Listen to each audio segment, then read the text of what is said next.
At CES this year, we started hearing a lot about 3D in your living room.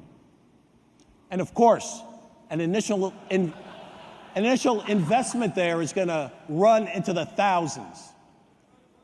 And then there's the fact that there's nothing to watch yet or play on big screen 3D. But maybe, most of all, it's the glasses.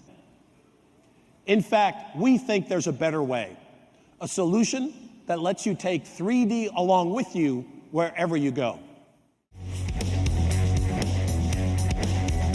Ladies and gentlemen, please welcome Satoru Iwata.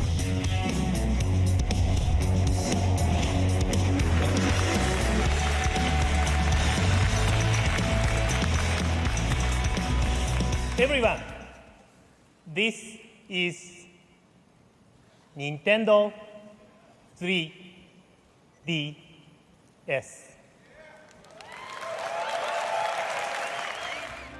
The Nintendo 3DS launched throughout the first quarter of 2011, depending on where you lived, offering glasses-free 3D gaming on the go. With Nintendo having such a stellar track record in the handheld market, and coming off the insane success of the Nintendo DS, this thing had to be an instant hit, right?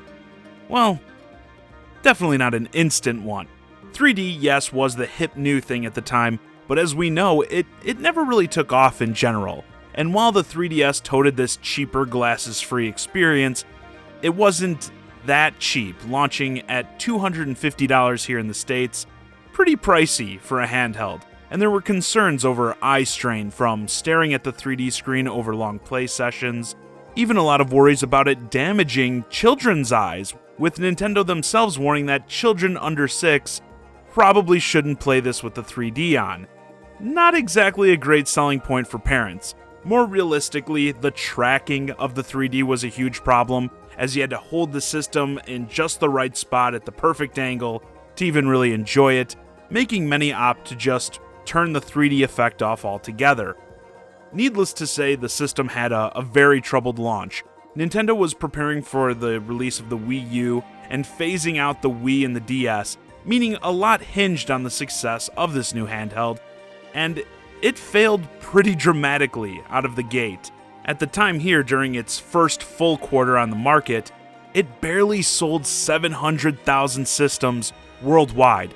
Keep in mind the system launched in the US on March 27th of that year, as well as various other countries, early on in the year, like I said, throughout that first quarter, and these numbers were from Nintendo's April through June financial report. So the system was brand new to the market and already in major hot water.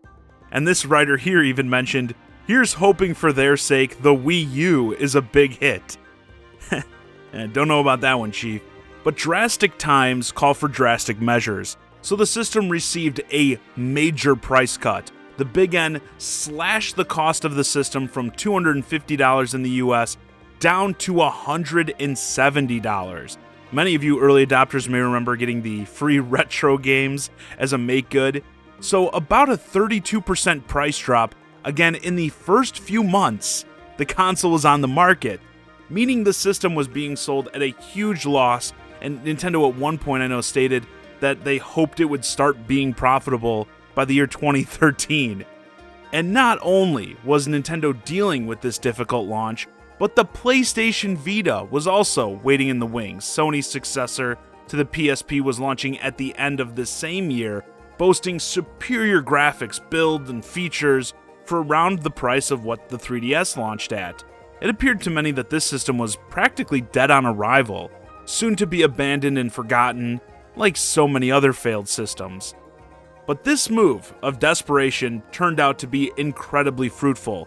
You see, this massive price drop made the 3DS pretty close to the cost of the DSi, Nintendo's previous handheld, which the DS family of systems was still selling better than the 3DS, and since the 3DS was backwards compatible and the new thing, and all of a sudden, even if you mostly just wanted to play DS games, it made sense to spend the extra $20 or so to just get the 3DS that would be compatible with future games.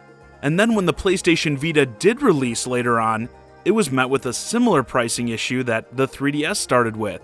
Yes, it was more powerful and fancier, but $250 to $300 if you wanted the 3G model, and don't forget those disgustingly overpriced proprietary memory cards, and the Vita was yet again more costly than people wanted to put up for a handheld. Both the Vita and the 3DS weren't exactly killing it in the games department at the beginning, as most systems struggled to build a strong library at the outset. But again, if you were someone, especially like a parent, and you see these two new handhelds side by side, and one is almost half the price of the other, and plays all the games from that company's previous handheld, and the other is sitting there with memory cards that cost as much as a game in some cases, which one are you gonna pick? Yeah, wouldn't you know it, that first holiday, when many assumed the Vita was just gonna come out and put the 3DS down for good, the opposite happened. It was the Vita that quickly found itself reeling, in a similar place that the 3DS was in when it launched, which obviously had many people calling for Sony to do a similar price drop like Nintendo did. Take the risk, drop your superior handheld to a more competitive price. Well, as Kaz Hirai told Bloomberg, we have a very good product at a very affordable price. There's no need to lower the price just because someone else that happens to be in the video game industry decided they were going to.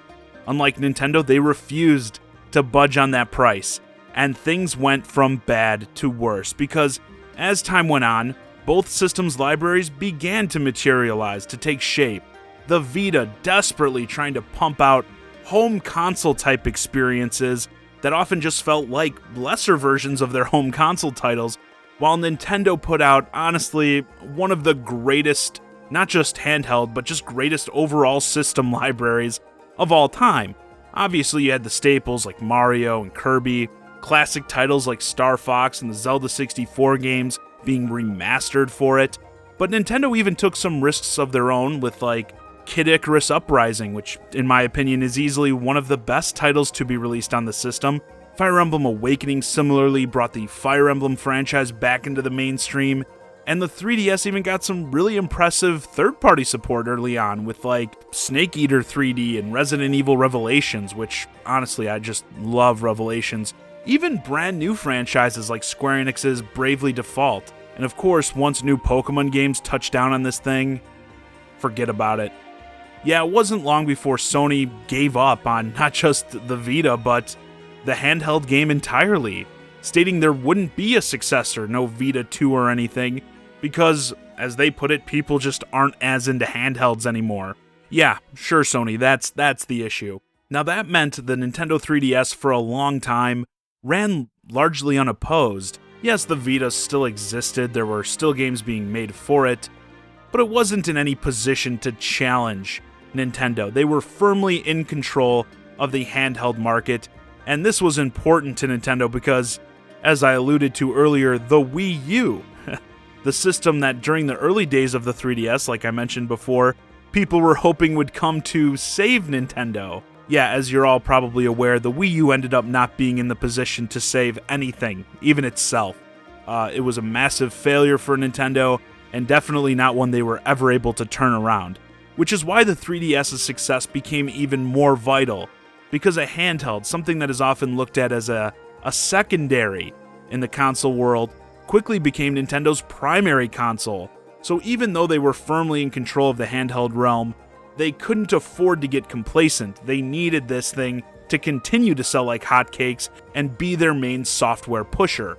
As a result, we got the new Nintendo 3DS with more processing power, a C-stick to make playing 3D games more enjoyable, as well as head tracking for the 3D, which made me finally start to play 3DS games in 3D some of the time, still not all the time. But yeah, that was a huge improvement. And of course, the amazing games just kept coming. Zelda, A Link Between Worlds, Reggie's favorite game, Animal Crossing New Leaf for Nintendo 3DS, Samus Returns, more great third-party titles like Monster Hunter 4, Persona Q, etc. All this working to keep Nintendo's head above water until their next system, the Switch, released and relieved them of all these issues caused by the Wii U. The 3DS will certainly go down as one of the gaming industry's greatest underdog stories. From something that many wrote off early as an utter failure, a blight on Nintendo's name to a hero that kept the brand relevant during one of its darkest times. Like I stated earlier, the Wii U was expected to come and save them from the blunder that was the 3DS, but at the end of the day, it was the 3DS that saved them during the Wii U era. As of today, selling 75 million systems and 378 million pieces of software. Compare that to the Wii U's 13 million systems and 102 pieces of software. I mean, just imagine if they had given up on the 3DS and only had the Wii U during this period. That would have been quite the disaster. Yeah, its turnaround was the stuff of legends, but like all great heroes, its time has to eventually come to an end. It has to pass the torch. As we know, the Switch's here has been wildly successful, and the sales of the 3DS have largely tapered off to make way for it. In this recent Nintendo earnings report, one of the main things that seemed absent to many was any mention of new 3DS games. When a writer at Kotaku reached out directly to Nintendo about it, a representative from the Big N said, quote, "We have nothing new to announce regarding first-party software for the Nintendo 3DS family of systems. We can confirm that new software is coming from third-party publishers."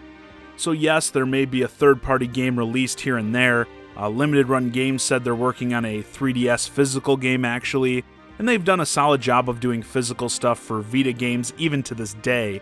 So there will certainly be more games released on it, but Nintendo pulling support is pretty much the death knell for the system. It's truly been a hell of a run, like I said, definitely one of the greatest game libraries of all time. Even if you've been playing it since release, since 2011, you've probably only scratched the surface of what there is to offer. The 3DS definitely stumbled hard out of the gate, but at the end of the day, it did its job, better than anybody thought it would. Maintained Nintendo's dominance in the handheld market, fending off the likes of the Vita, propped Nintendo up while they struggled through the days of the Wii U, and paved the way for the next gen. In fact, I think the 3DS's success had a lot to do with Nintendo going the route they did with the Switch. And now, it's finally time for this hero to rest. And with that, this video's a wrap. Let me know your thoughts on the life of the 3DS in the comments. What do you think of the system's history, and what were some of your favorite games and memories with it? Hey guys, I hope you enjoyed this discussion of the Nintendo 3DS. If you're new to the channel, please consider subscribing. If you want to keep the conversation going, hit me up on Twitter, @JohnnyZakari, and join my Discord, ChiGuy and Friends. Link to both in the description below, and as always, thanks for watching.